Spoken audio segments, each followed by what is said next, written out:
Stay tuned.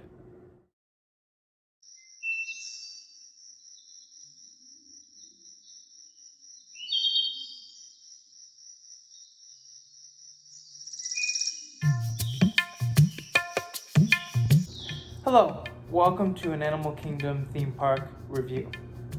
Today, simple as that, I'm talking about 3 things about this wonderful 1998 open theme park. It's 3 things.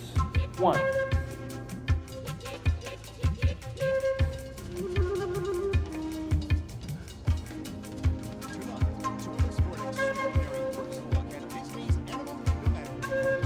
two,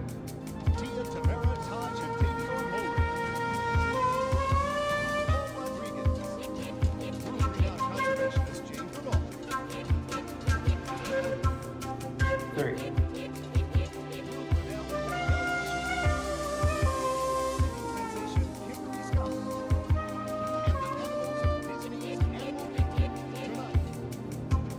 Let's get into it.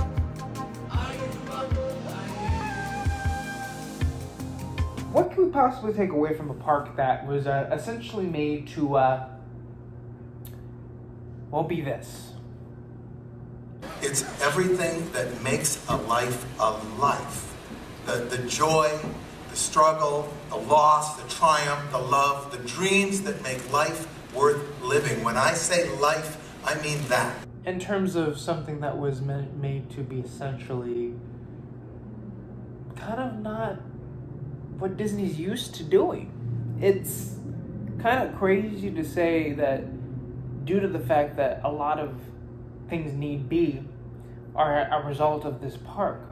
There's a lot of, things that this park has implemented in it that seems to be a little different. That a lot of people, honestly, at first grasp, probably weren't comfortable with. Like, a lot of Disney people, they like to see the castle. They like to see the big monument at the end of the way once they walk in the park. In this park, you kind of have to go kind of a ways in order to see this.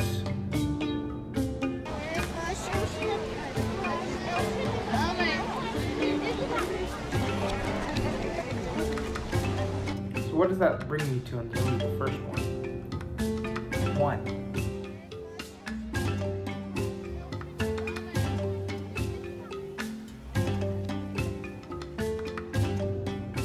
It's different. Everything about it is different.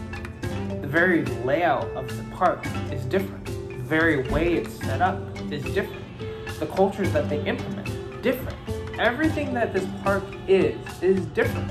It's kind of like the weird uncle, but he's still cool, You still want to see him, You don't want to see him as much, but you want to see him. Because, look, this park essentially has a lot of layouts included.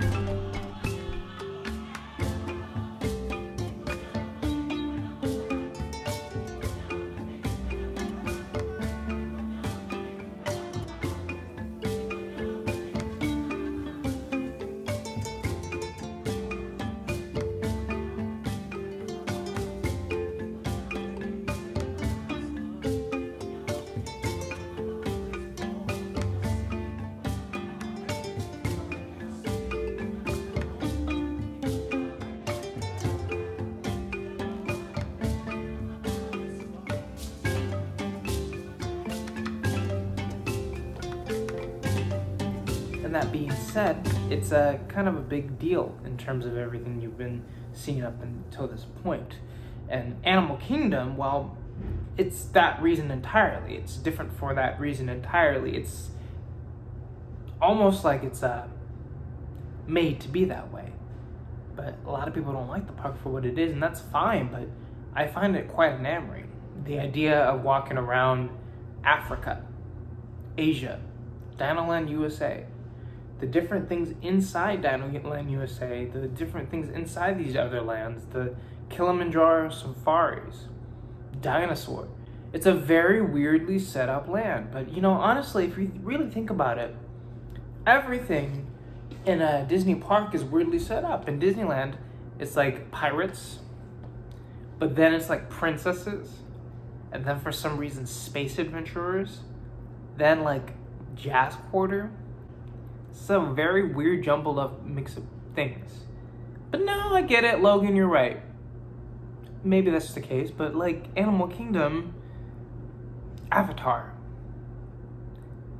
Dinoland, these other countries, and then sprinkled in there like Lion King. Yeah, you're right. You'd be right, but the thing is that this park is so implemented with change and difference that you tend to draw near it. It's a little hard to like not think about this park every now and again. If you are a Disney buzz, maybe you don't think about this park. Who knows? I'm not you. But personally, I would just say that the indifference is quite enamoring, don't you?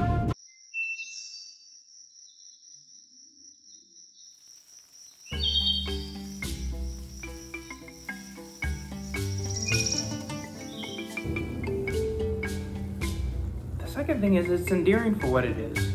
It's a kind of a technological look in terms of what cultivation brings, the cultural aspect in terms of what people do and think, and how the indifference between different countries could just be that.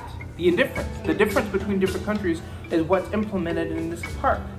The way their culture is represented, the way they do and speak, the way the food is represented, it tastes.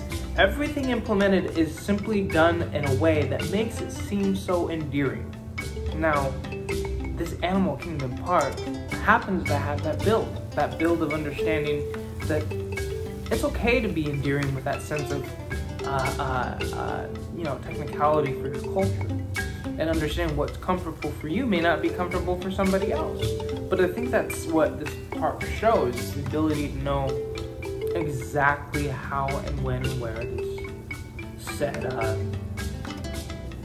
endearment comes from. Sometimes it's endearing to see the very things that may be different to us. For instance, when I first went to when I went to Animal Kingdom, my brother was not into any other food except for corn dogs. That's all he would eat. So I just got him, hey, why don't you try curry? Try it out. Tried it. He liked it. That sense of endearment on his case, based on something that was new, paid off at the end. Because now he likes all these other foods. Just saying. So the idea of understanding endearment based on something that may be new to you is pretty amazing. And I think that's what this park does. Even though it's a little weird, it's very endearing. With the animals, the people, the food, the little weird things implemented in it. It's very cool.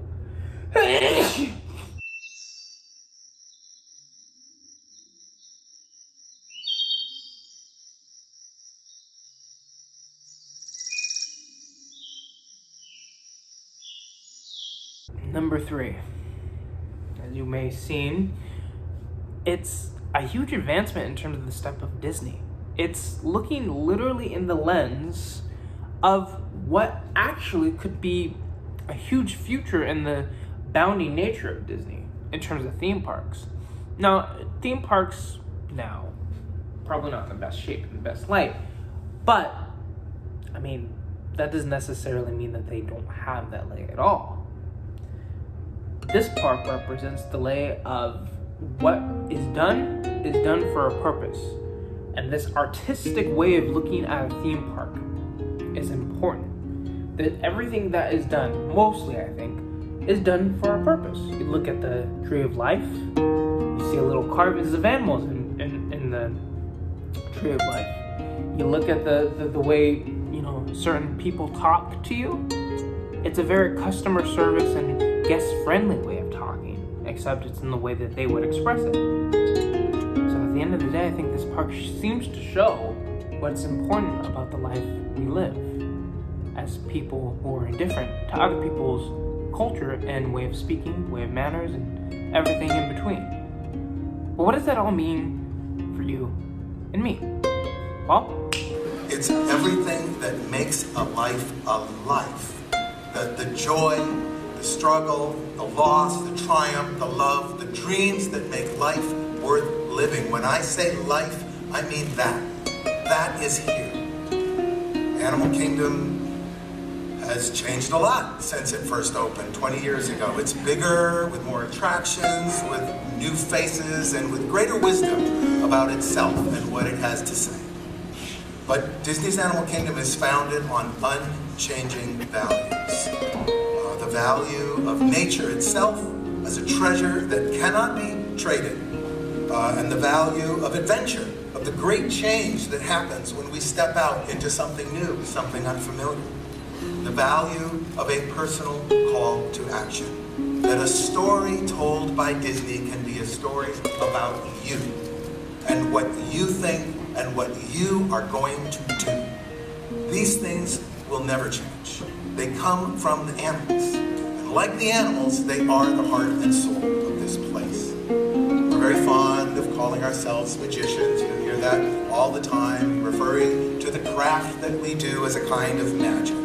But there is simply no magic that we could possibly create that can compare to the iridescence of a butterfly's wing, the roar of a lion in the night, the subtle ingenuity of an elephant's trunk. This is a magic that we can only serve.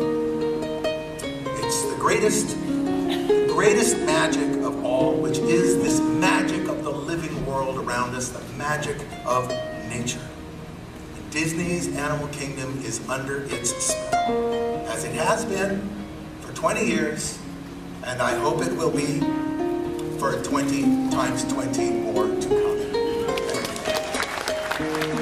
You know, the main thing about Animal Kingdom is we put so much effort into making a place where real things can happen.